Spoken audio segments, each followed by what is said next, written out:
안녕하세요. 저는 일찍이 남편을 잃고 긴 세월 과부로 살아온 60대 중반의 여자입니다. 이 말만 보면 참 박복한 인생이구나 하시겠죠? 실로 남편을 일찍이 떠나보낸 뒤 두 자식을 제가 다 건사했으니 일면만 본다면 충분히 그렇게 생각하실 수 있어요. 아이들이 사춘기에 막 접어들 무렵 갑작스럽게 찾아온 사별이라 우리 가족 모두 몸도 마음도 고생을 많이 했고요.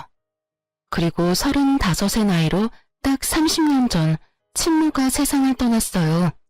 이 얘기만으로도 많은 사람은 저를 가엾다는 눈빛으로 바라보곤 하죠. 하지만 지금 당당히 말할 수 있는 건 제 삶은 박복하다는 표현과는 맞지 않다는 거예요.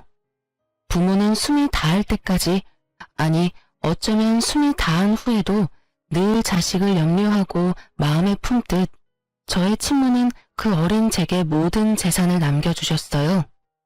제 형제들의 친모의 뜻을 따라 제가 성인이 될 때까지 잘 관리해 주었고 성인이 되었을 때 저는 그때 남겨준 돈으로 황무지 같은 땅을 하나 사게 되었어요.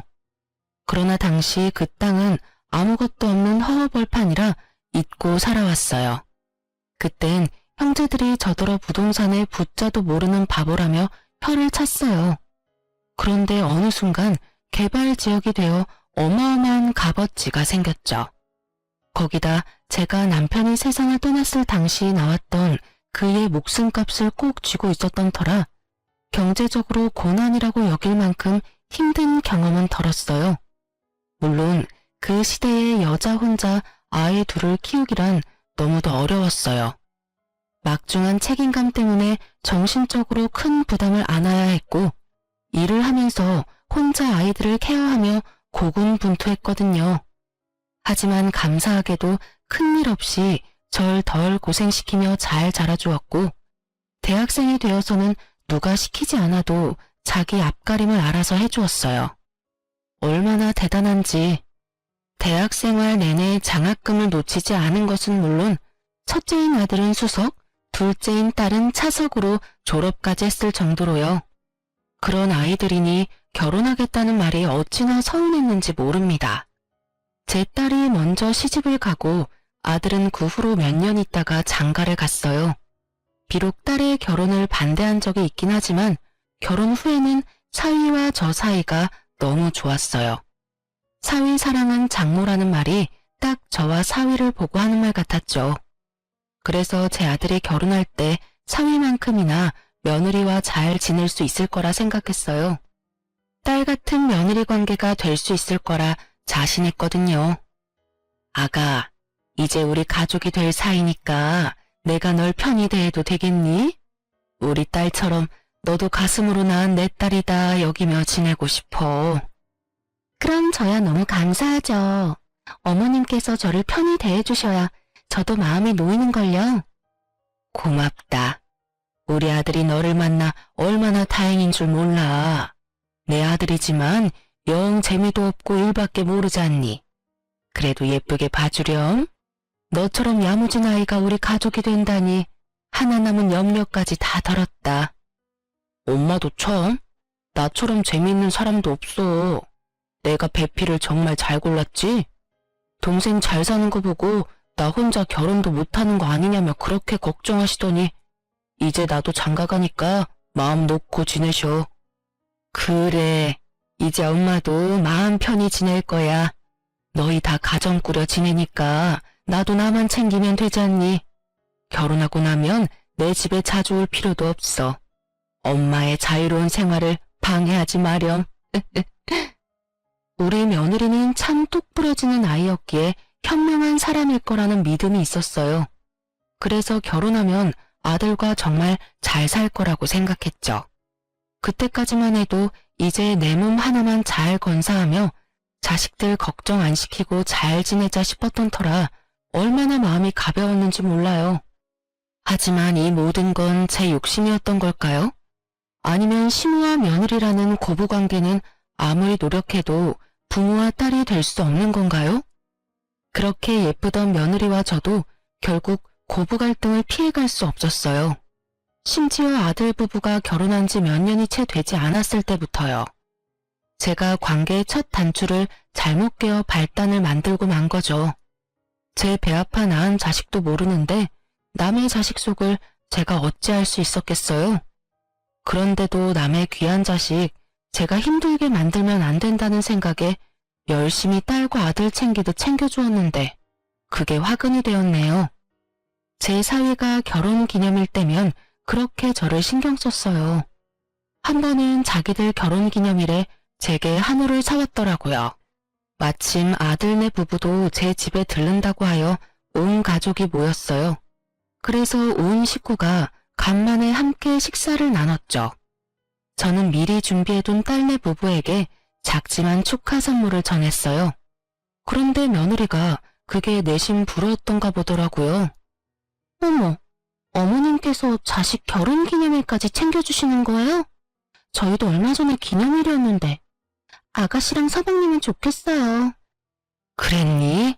미안하구나. 내가 미처 몰랐어. 매년 이날만 되면 꼭 집에 와서 애들과 함께 식사하는 게 익숙해져서 기억에 남아 처음으로 준비해본 건데 본의 아니게 우리 며느리를 서운하게 해버렸네. 이걸 어쩌면 좋지? 서운하기는요. 괜찮아요. 어머님께서 일부러 차별하신 것도 아닌데요. 신경 안 쓰셔도 돼요. 저희가 아가씨네와 달리 어머님께 찾아뵙지도 않았는걸요. 며느리는 크게 내색하지 않았지만 제가 딸네 부부에게 선물을 전해주고 나서 기분이 가라앉았다는 게 느껴졌어요. 실로 그 후로 왠지 모르게 저를 피하는 듯한 느낌도 받게 되었던 터라 자꾸 마음에 걸리더라고요. 어떻게 해야 하나 고민하던 중 마침 2달 뒤 며느리의 생일이라는 걸 알게 되었어요. 그래서 며느리의 생일 선물 챙겨줘야겠다고 생각했죠. 조금은 덜 수 있지 않을까 싶었거든요. 그렇게 고심 끝에 고른 며느리의 선물을 전해주기 위해 생일 하루 전날 며느리에게 연락해 집 근처 커피숍에서 만나자고 했어요. 며느리는 갑작스러운 부름에 처음엔 놀란 듯 했지만 생일 선물을 받고는 화색이 돌더라고요. 하지만 그 자리에서 풀어본 선물을 보고는 표정을 확 구겼어요. 인상을 잔뜩 쓴 채 저를 쳐다보며 하는 말이 정말 기가 찼습니다. 어머님, 설마 어머님이 쓰시던 걸 포장만 해서 절 주신 건 아니죠? 그게 무슨 소리니? 누가 생일 선물로 쓰던 걸 준다는 거야? 내가 직접 가서 고르고 포장까지 부탁해 구매한 건데 무슨 문제 있니? 어머님, 이거 작년 시즌에 나온 팔찌잖아요. 선물이라면서 유행 다 지난 걸 주시면 어떻게 해요? 어? 내가 워낙 액세서리를 잘 안 해서 말이야. 직원이 추천해주는 것 중 내게 가장 잘 어울릴 것 같은 걸 골랐는데 팔찌에도 유행이 있는 줄은 몰랐구나. 그리고 저 이미 이 팔찌는 있는 거예요. 똑같은 걸 2개나 가지고 뭐 하나요? 어머님께서는 센스가 부족한 편이신가 봐요. 이러면 챙겨주고도 좋은 소리는 못 들으실 텐데요. 예, 너 무슨 말을 그렇게 하니? 참 의외의 모습을 오늘 보여주네. 네가 그 팔찌가 있는지 없는지 내가 어떻게 알겠어. 그리고 아무리 그래도 그렇지 사람 성의를 이런 식으로 표현하는 게 맞니? 제 엄마였으면 이렇게 돌려 말하지도 않죠. 딸처럼 여기신다고 했으니까 저도 조금은 솔직히 말씀드릴게요. 이 팔찌값만큼 돈으로 주시고 이거 환불해주세요. 뭐야? 돈으로 달라는 말은 도대체 왜 하는 거니? 선물이 마음에 안 든다고 시어미한테 지금 이렇게 말을 하는 게 맞는 거야? 참 황당해서 말도 안 나오네. 저는 잘 이해가 안 되네요. 제 생일을 축하해주기 위해 주신 선물이 마음에 안 들고 어머님께서는 액세서리 보는 안목은 없는 것 같으니까 그냥 그 값만큼 돈으로 주면 제가 알아서 유용하게 쓰겠다는데 뭐가 문제인가요? 가족이니까 터놓고 편하게 말하는 것 뿐인데요. 예, 그냥 선물 안 준 걸로 하자. 그렇게 안 받는데 어떻게 단둘이 있다고 곧바로 이런 모습을 보여? 돈이고 팔찌고 지금 상황에선 아무것도 내게 해주고 싶지가 않아. 사람 마음을 이런 식으로 무시하는데 내가 왜 네가 말하는 것처럼 하겠니? 시간 내서 나오느라 고생했으니 마저 차나 마시고 가렴.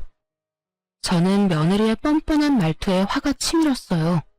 째째한 사람이 되더라도 챙겨주고 싶지가 않아지더라고요. 아무리 마음에 들지 않더라도 이게 맞는 건가요?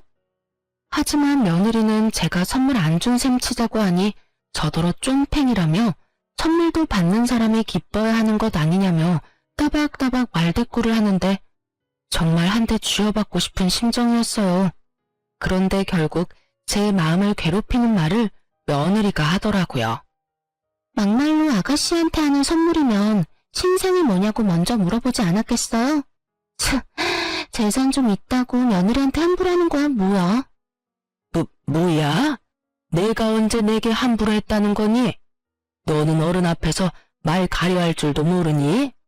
좀 전에도 그렇게 네 생각이며 감정이며 다 드러내면서 말하더니 너야말로 날 무시하는 거야? 어? 한 번만 더 내 앞에서 지금처럼 언행을 일삼으면 그땐 정말 가만 안 둘 줄 알아. 저는 너무 기분 나빠 참지 못하고 며느리를 나무랐고 그 뒤로 며느리와 제 사이는 정 같지 않았어요. 그런데 참 웃긴 게 며느리는 가족들 앞에서는 아무 일도 없었던 듯 저를 살갑게 대했어요. 저 역시 가족들 앞에선 구태여 내색하지 않았고요. 하지만 저와 며느리 단둘이 남기라도 하면 말 한마디 오가지 못했어요. 아니, 제 말이라면 들은 척도 하지 않았다는 게 더 맞는 표현이겠죠. 마치 제가 없는 사람인 듯 저와 눈을 맞추지도 제 말에 대꾸도 하지 않았거든요. 그렇게 지내오기를 수개월. 어느 순간부터는 며느리가 우리 집에도 잘 오려고 하지 않았어요. 그러던 어느 날이었어요. 제가 일을 하다 다쳐서 열흘 정도 간병이 필요했던 적이 있었죠. 그때 딸이 참 고생을 많이 했고요. 딸아이가 일까지 쉬면서 제 수발을 다 들어주었거든요. 그런데 하루는 딸이 급히 회사에서 연락받아 들어가 봐야 하는 일이 생겼어요. 아들에게 부탁했지만 설상가상으로 아들이 출장에 잡혀있던 터라 지방에 가 있어서 제 간병을 해줄 수 없다는 거예요. 하는 수 없이 아들은 며느리에게 부탁했고 가족들은 저와 며느리 관계가 나쁜 줄 모르니 거절도 못하고 저를 간병하러 아들을 대신해 왔던 겁니다. 며느리는 우리 집에 들어서는 순간부터 오만 짜증을 부렸어요. 그럼에도 나를 챙겨주러 온 며느리에게 고맙고 미안하다 말했죠. 하지만 그런 제게 며느리는 그런 인사말이 다 무슨 의미냐더군요. 그리고 며느리는 제 간병도 하는 둥 마는 둥 했어요. 거기다 밥상을 차려왔는데 냉장고에 딸이 해둔 국이며 반찬이 많은데 김치에 김에 밥만 덩그러니 차려오더라고요. 그래도 나 때문에 고생한다는 마음에 며느리에게 아무 말 하지 않았어요. 그런 저임에도 결국 며느리에게 소리치는 일이 생기고 말았네요. 제가 식사를 마치고 화장실에 가고 싶어 부축을 부탁했어요. 며느리는 인상을 딱 쓴 채 저를 부축하는데 제가 들으라는 듯 혼잣말을 하는 거예요. 간만에 쉬는 날인데 이게 무슨 시간 낭비인지 원. 돈이 없는 것도 아닌데 간병인을 쓰지. 가족들 고생은 혼자 다 시키네. 너 지금 뭐라고 했어? 지금 나더러 들으라고 귓가에 대고 그따위 말을 한 거야? 아, 왜 괜히 큰 소리 치고 그러세요. 귀청 떨어지는 줄 알았네. 제가 무슨 틀린 말을 한 것도 아닌데 왜 역정을 내고 그래요? 정말 너 못 쓰겠구나. 그래, 내가 아파서 내게 몇 없는 쉬는 날 고생시켜 유감이다.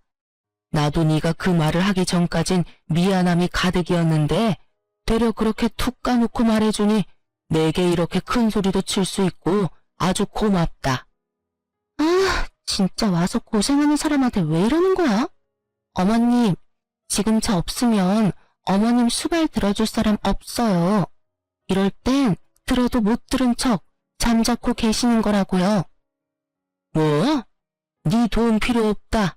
돌아가. 너처럼 싹퉁머리 없는 애랑 조금만 더 붙어 있다간 속에서 천불이 날 지경이니까 그만 가. 어디서 이런 못돼 처먹은 것이 들어와서는 사람 속을 매번 이리도 뒤집어대. 흥, 가라고 하면 누가 못 갈 줄 알아요? 다치더니 제정신이 아니네. 노망이 나도 단단히 났어. 어디 어머님 혼자 간병 잘해보시던가요, 그럼. 저는 결국 며느리에게 나가라고 소리쳤고 며느리는 그런 제 말에 이때다 싶었는지 횡하니 집을 나가버리고 말았어요. 그날 저의 몰골은 정말 말도 아니었어요. 딸아이가 퇴근하고 돌아와서는 제 꼴을 보고 기양을 했더라니까요. 새언니는 어디 갔느냐며 단단히 화가 났던 딸을 달래느라 진을 뺐어요. 결국 딸과 아들 모두 그날 처음으로 며느리의 민낯을 알게 되었어요. 그 후로 한참 동안 며느리의 얼굴도 못 봤어요. 제가 나중에 연락을 해봤지만 전혀 받지 않았죠. 명절 때마저도 집에는 들러보지도 않았고요. 저는 도대체 내가 뭘 그리도 잘못한 거냐며 자식들에게 물었어요. 아들 말로는 제가 며느리를 너무 들들 볶아 힘들다고 했다며 앞으로는 명절도 각자 집으로 가자고 말이 나왔대요. 그 말을 들은 뒤 저도 며느리는 없는 가족인 셈 치며 지냈어요. 계속 연락해 정말 며느리가 제게 복귀게 만들고 싶지도 않았고 제게 느낀 작은 서운함을 시작으로 저와의 관계를 이렇게까지 악화시킨 며느리가 저 역시 너무 미웠거든요.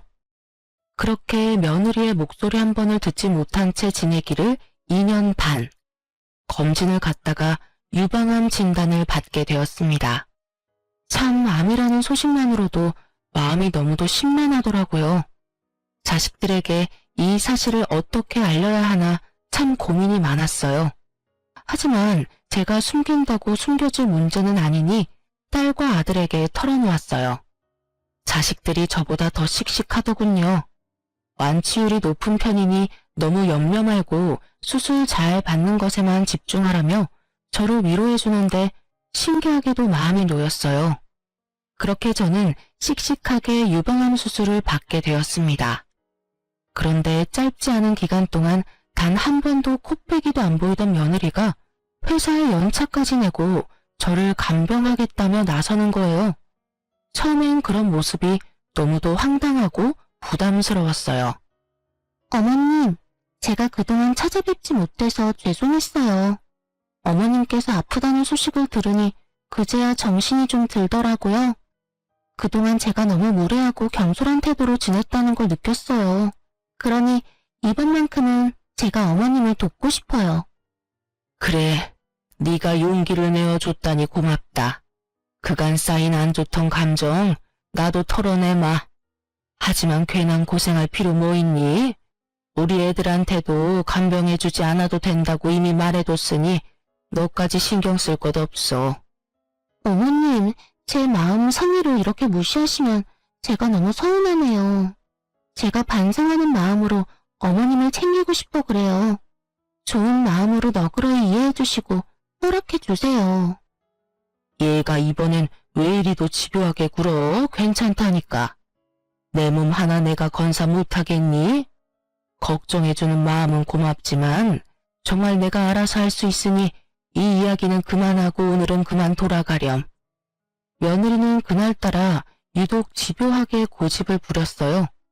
한사코 괜찮다는 제 말에 서운하다는 표현까지 하는데 정말 제가 나쁜 말이라도 한 것처럼 마음이 좋지 않더라고요.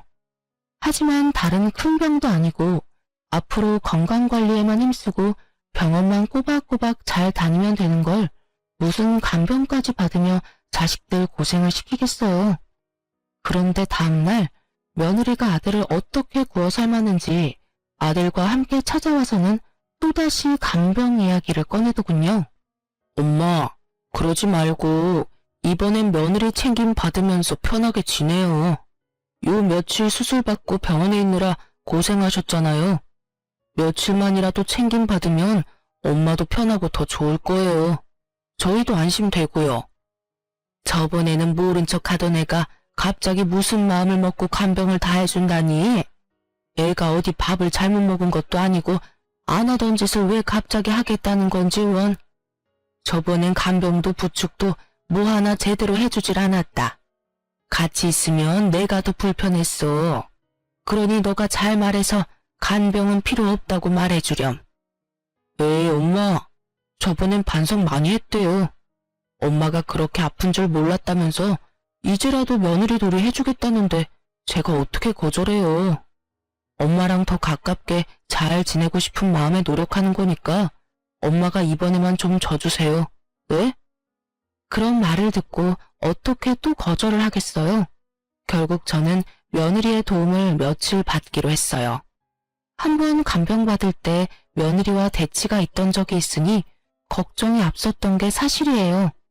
하지만 며느리는 그런 제 염려와 달리 저를 정말 살뜰히 챙겨주었어요.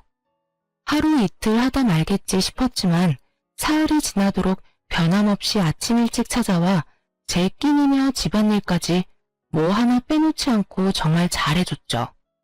저는 그런 며느리에게 고마운 마음이 들었어요. 그래서 제 카드까지 쥐어주며 저를 살펴주는 동안 편하게 사용해도 좋다고 얘기했어요. 며느리는 마지못해 받는 듯 잘 가지고 있다가 돌려주겠다고 말하더군요. 저는 정말 이래서 가족이 최고구나 하는 생각도 하게 되고 며느리와 거리를 두고 지낸 것에 대한 미안함이 절로 들더라고요. 그렇게 며느리가 우리 집을 와 저를 간병해준 지 일주일쯤 지났을 때였어요. 아침 7시면 알람 시기라도 된 듯 왔던 며느리가 점심때가 다 지날 때까지도 오지 않는 거예요. 혹시 저를 챙기다 몸살이라도 난 건 아닌가 걱정이 되어 전화를 걸어도 안내 음성만 들릴 뿐 연결이 되지 않았어요. 오후 4시 다 될 때까지도 깜깜무소식이라 아들에게라도 연락해 며느리의 안부를 물으려는 찰나 현관문이 열리는 소리가 들렸어요. 우리 집에 들어온 사람은 다름 아닌 며느리였습니다. 그런데 며느리 손에 엄청난 양의 쇼핑백이 들려있는 게 아니겠어요? 저는 당혹스러운 마음에 이게 다 뭐냐고 물었죠. 그런데 며느리는 저를 죽을 듯 노려보며 이렇게 말하더군요. 보면 몰라요? 쇼핑하고 온 거잖아요. 어머님께서 준 어머님 카드로 그동안 고생한 저를 위한 선물들 좀 샀어요. 왜요? 저더러 편히 쓰라고 주셔서 편히 썼는데 뭐 문제 있어요? 갑자기 너 태도가 이게 뭐니? 네가 경솔했다며 사과한 지 얼마나 됐다고 또 이러는 거야? 사람이 연락해도 받지도 않고 너 몸살이라도 난 줄 알고 내가 얼마나 걱정한 줄 아니? 기가 막혀라. 걱정이 무슨 걱정? 집안일 해줄 사람 없어서 그런 거 누가 모를 줄 알아요? 어머님은 멀쩡한 몸으로 제 챙김받느라 아주 좋으셨겠어요. 암이라는 소식에 나섰던 내가 정신 나간 인간이지. 내가 그렇게 필요 없대도 네가 하겠다고 나서놓고 이제와 한다는 말이 뭐? 너 이렇게 내 뒤통수나 치자고 간병하겠다고 나섰던 거야? 그런 거니? 뭐 이런 게 다 있어? 누가 네 도움이 필요하다고 했니? 코빼기도 안 보이며 지내다 갑자기 찾아와서 살갑게 굴더니 이제와 이러는 이유가 뭐야? 내가 도대체 뭘 어쨌다고 날 이렇게 괴롭혀대? 너무 속상하고 화나는 마음에 저는 며느리에게 윽박을 질렀어요. 그러자 며느리가 이죽거리는 표정을 잠깐 짓더니 양손에 가득 들고 있던 쇼핑백을 저를 향해 마구잡이로 집어던지며 막말을 퍼부어댔어요. 내가 진짜 마음에서 우러나와 당신을 챙기겠다고 한 줄 알아? 암이라며? 암이라면서 왜 하필 걸려도 그런 하찮은 암에 걸려서 지독하게 살아야 되는 건데? 내가 일주일 동안 생고생을 한 이유가 뭔데? 이제 와서 뭐? 유방암? 암이라길래 투병하다 저 세상 가겠구나 하고 당신 챙기는 척 좀 하면 재산이나 많이 떼주겠거니 했더니 이건 뭐 나만 멍청한 짓 한 거지. 너 지금 뭐라고 짓거리는 거야? 설마 내가 암에 걸려 죽길 바라고 내 재산 때문에 나를 간병하겠다고 나섰다는 말인 거니? 어? 대답해봐 이 못된 거사. 그럼 그 쇼핑백은 다 뭔데? 그건 다 뭐냐고? 늙어서 이해력도 딸리는 거야? 똑같은 말을 또 읊어줘야 알아먹는 거냐고. 이 쇼핑백이 뭐긴 뭐야? 당신이 지독기도 살아서 저 세상 갈 날이 미뤄졌으니 재산 받을 일도 없을 거 아냐. 그러니까 이렇게라도 회포 풀고 당신 돈이라도 펑펑 써대면서 보상이라도 받아야 할 것 아냐. 그날 저는 처음으로 며느리의 머리채를 잡으며 고함을 질렀습니다. 며느리도 제 머리채를 잡았고 몸싸움을 벌이면서도 며느리의 고성은 끊이질 않았어요. 제게 죽으라고 고사까지 지냈는데 이렇게 수술 한 번으로 멀쩡해지는 법이 어디 있냐고 소리치는데 그 말을 듣는 순간 등골이 서늘해지더군요. 저는 그게 다 무슨 말이냐고 따져 물었고 며느리는 정신 나간 사람처럼 웃어대며 말하는데 섬뜩하기까지 했어요.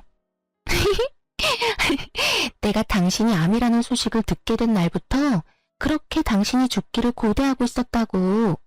당신이 가지고 있는 재산을 다 내 걸로 만들 계획을 세웠다는 말이지.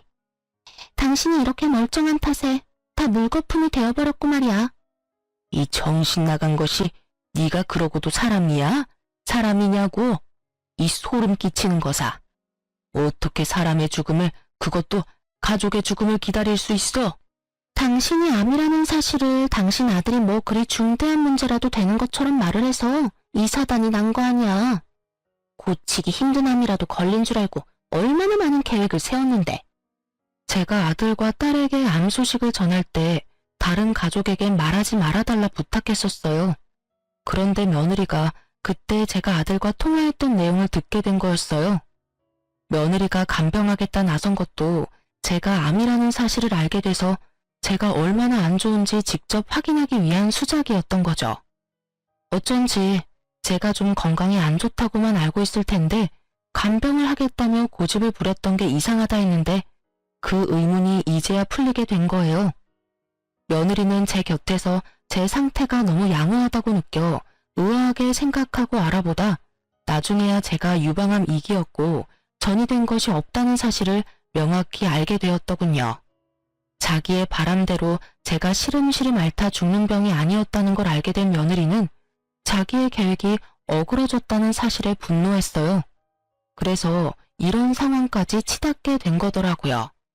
며느리는 제 재산을 못 받는다면 카드를 쥐어준 이 기회에 제 돈이라도 흥청망청 쓰겠다는 심보로 백화점까지 가서 제 카드를 마구 사용했던 겁니다.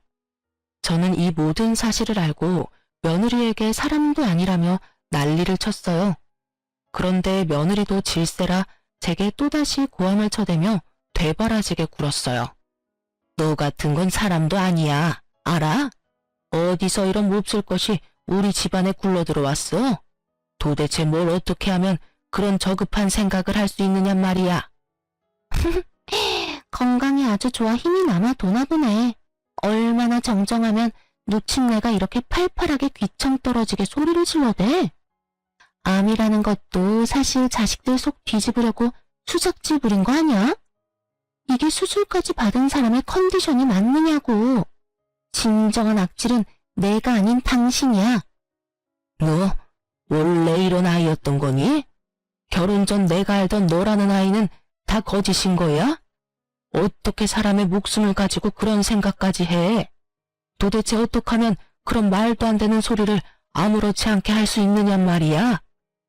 당신의 돈이 날 이렇게 만든 거야. 그게 아니라면 어떻게 내가 이럴 수 있겠어? 안 그래? 나를 잠재우고 싶어?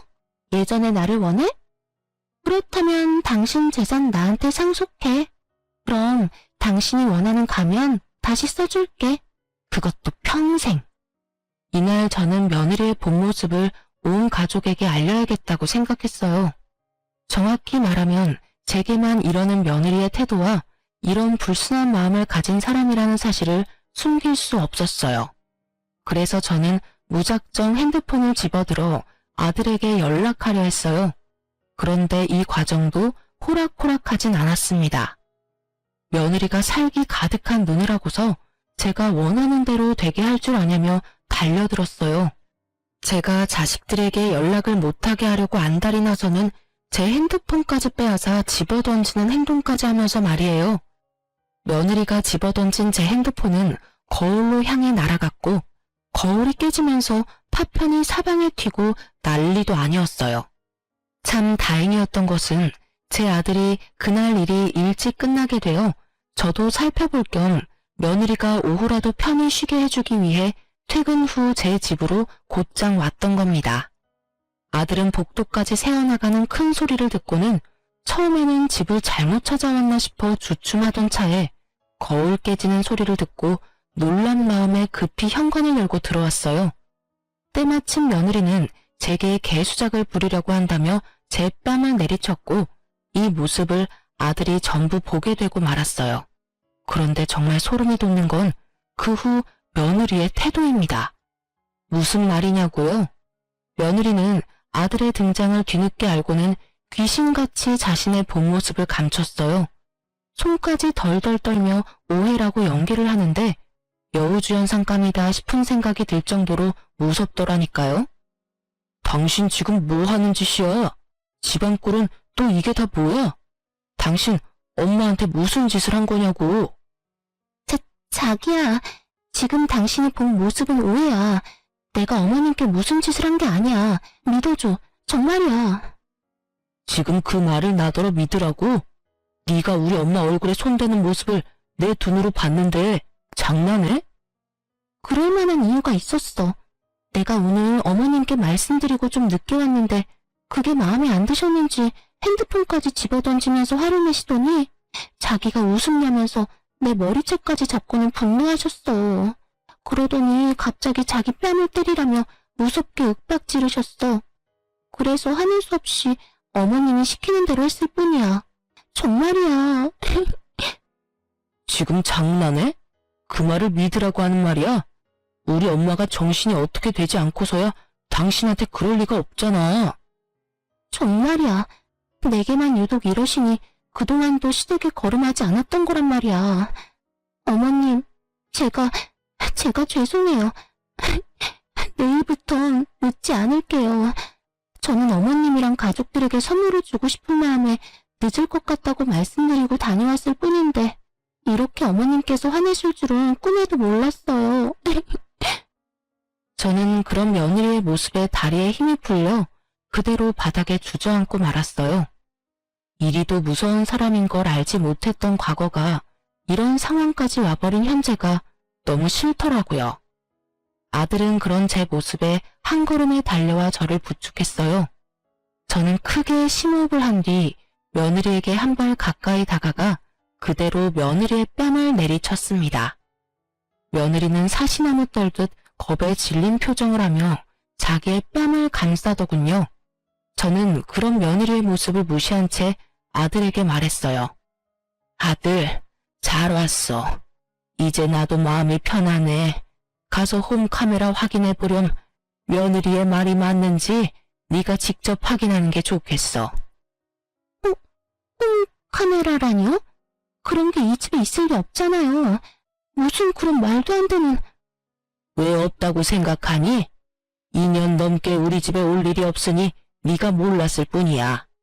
네 본 모습이 얼마나 잘 담겼는지 나도 궁금하네. 요즘 세상이 참 좋아? 그렇지? 사실 제가 수술받은 직후 자식들에게 간병 부탁을 하고 싶지 않아 상의한 끝에 며칠만이라도 간병인을 쓰자는 이야기가 나왔어요. 그런데 우리 애들이 불안한 마음을 표현하길래 자식들을 안심시키기 위해 설치해 두었던 거예요. 며느리는 우리 집에 홈카메라가 있다는 것을 알고는 얼굴에 핏기가 다 마른 듯 사색이 되었습니다. 아들은 곧장 안방에 설치된 홈카메라를 확인했어요. 며느리가 내게 했던 언행이 모두 탄로났고 아들은 며느리를 쥐잡듯 잡으며 당장 이혼 소장을 날리겠다고 난리를 쳐댔습니다. 하지만 며느리는 끝까지 다 오해라며 제가 하지 않은 잘못들까지 만들어가며 계속 거짓말을 해대더군요. 그러나 이제와 그런 게 다 무슨 소용이겠어요. 이미 며느리의 만행이 담긴 것을 아들이 직접 봐버렸는데요. 며느리는 아들의 바지가랑이까지 붙들며 아니라는 말만 되풀이하며 포효했어요.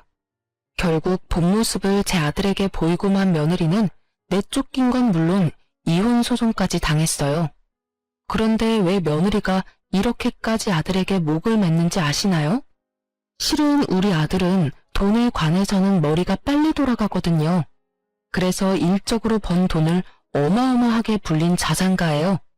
며느리는 그런 우리 아들의 능력과 돈을 사랑했던 거죠.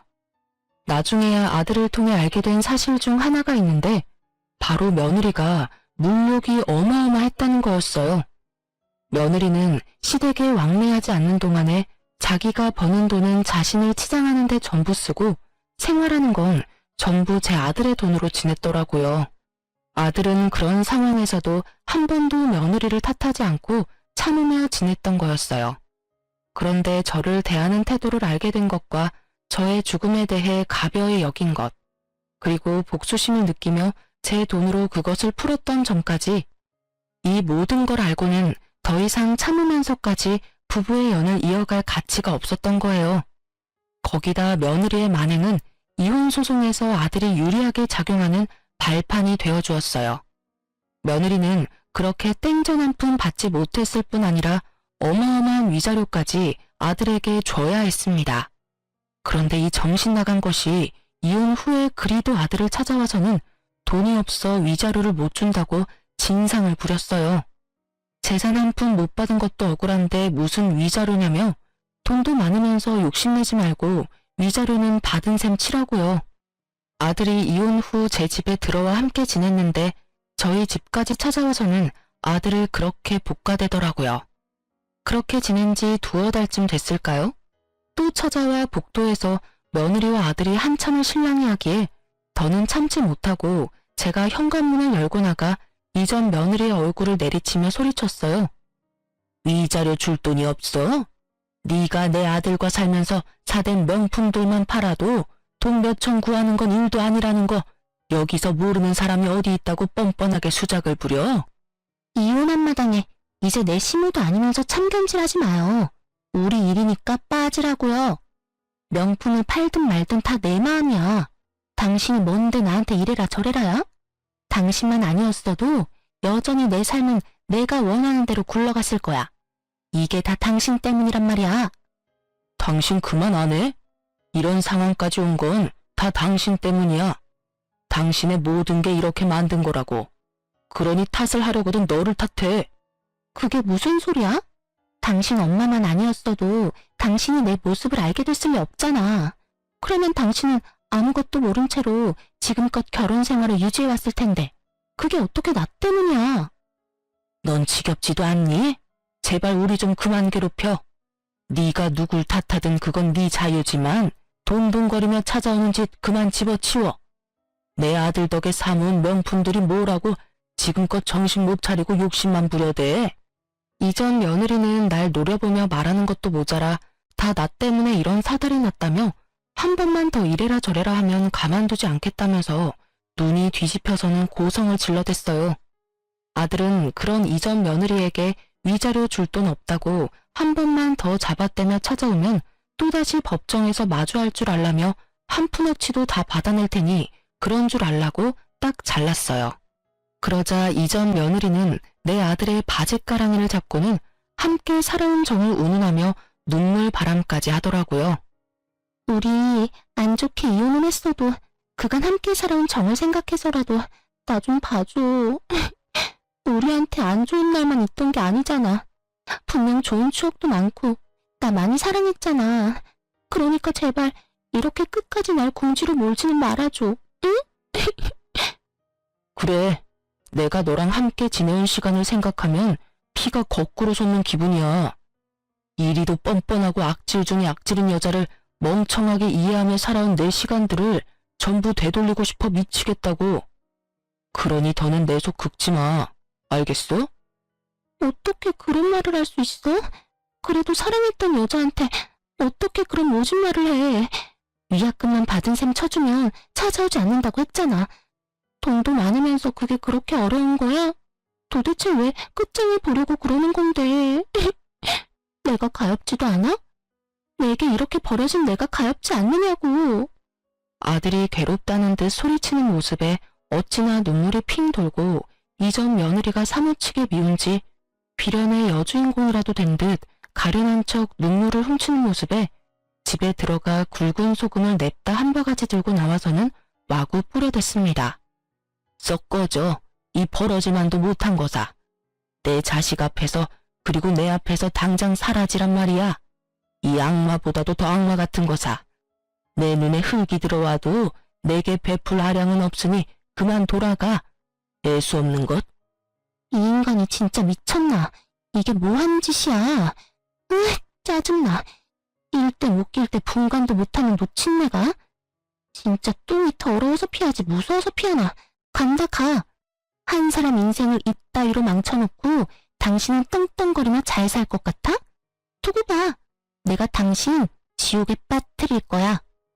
결국 이전 며느리는 제가 뿌려댄 굵은 소금을 왕창 맞고 제게 악담을 퍼부은 뒤 제 발밑에 침까지 뱉고는 돌아갔어요. 그리고 얼마 후 이전 며느리는 아들에게 위자료를 보냈더라고요. 그렇게 악연이 끝났다고 마음을 놓고 지낼 때 이전 며느리는 또 우리 집에 찾아왔어요. 그런데 이번엔 아들의 바짓가랑이가 아닌 제 바짓가랑이를 잡는 일이 생겼습니다. 알고 보니 며느리는 제 말처럼 위자료를 자기가 가지고 있던 명품을 팔아 마련해서 주었던 거였어요. 그러나 그 후에 이전 며느리는 생활고에 시달리게 된 거예요. 그런데 그 생활고가 참 말도 안 되게 생겼더군요.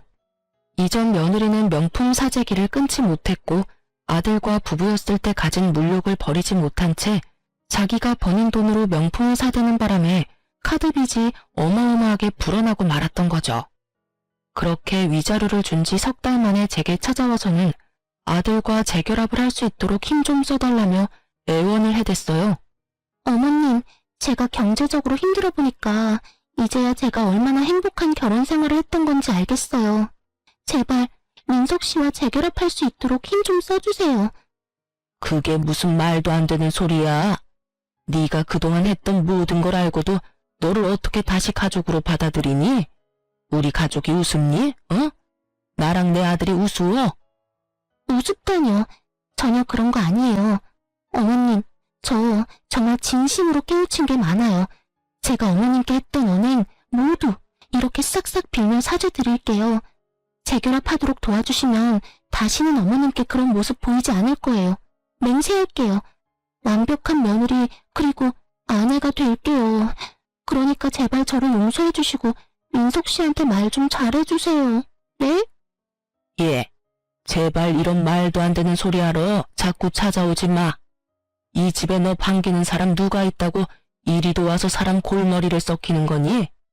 네 생활고는 네 그 씀씀이 줄이고 갚아가면 되지 않니?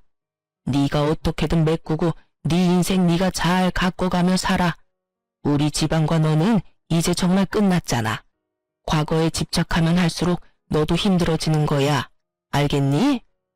가르치려 들지 마시고 전 남편이랑 재결합하는 것만 힘써줘요.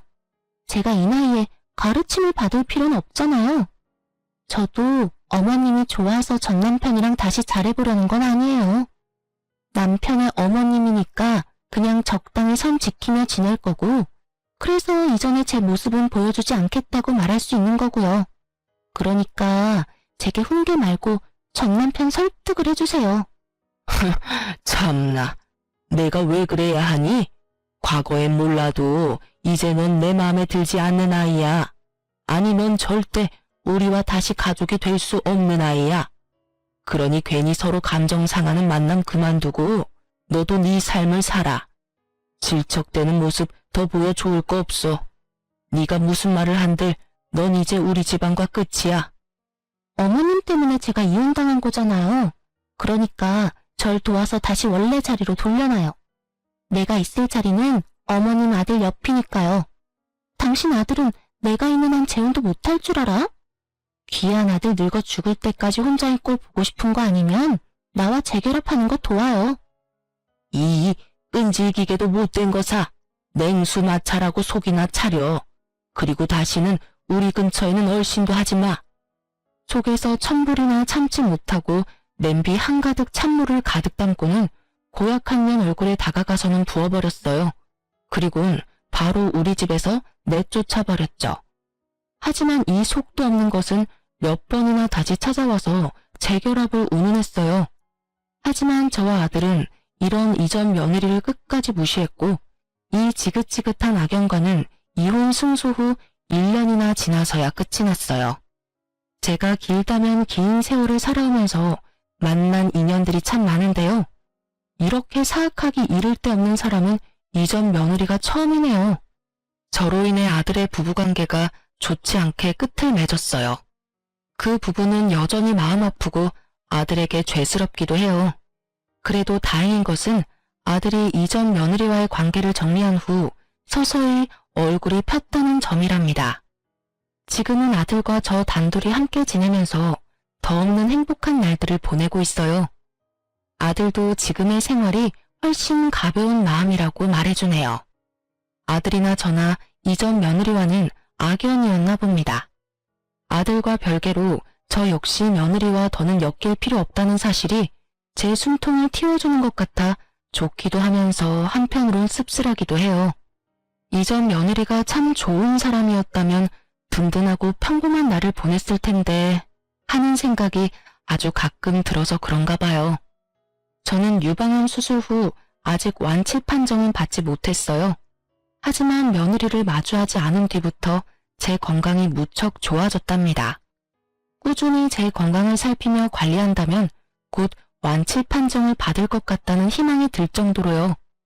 이전 며느리의 소식은 그 후에 딱 한 번 들은 적이 있어요.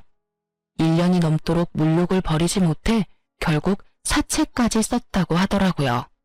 그 돈을 갚지 못해 아들에게 도와달라며 연락을 해온 적이 있어 알게 되었어요.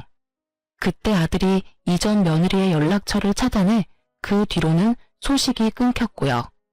이런 일을 경험하고 보니 며느리와 꼭 맞는 말은 흥망성쇠가 아닐까 싶어요.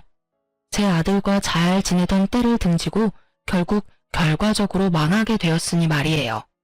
저는 이 일을 계기로 모든 일에는 부귀 빈천이 있음을 다시금 깨닫게 되었던 것 같아요. 앞으로는 우리 가족들과 함께 남은 생을 활짝 꽃피우며 향기로운 날로만 채워가고 싶어요. 흥망성쇠와 부귀빈천이 물레바퀴 돌듯 한다는 말을 늘 생각하며 지금 저의 재산에 자만하지 않고 저라는 사람의 가치를 알고 늘 제 사람들을 잘 보살피고 베풀며 살아갈 거예요. 살면서 나의 태도가 얼만큼 내 삶을 좌우하는지 너무도 잘 알게 된 경험이었다 생각하며 제 아들도 저도 서로를 보듬으며 그렇게 더없이 찬란한 앞으로를 위해 나아갈 겁니다. 제 사연을 들어주신 많은 분께도 찬란히 꽃피는 날들 가득하기를 바라며 마칩니다. 들어주셔서 감사합니다.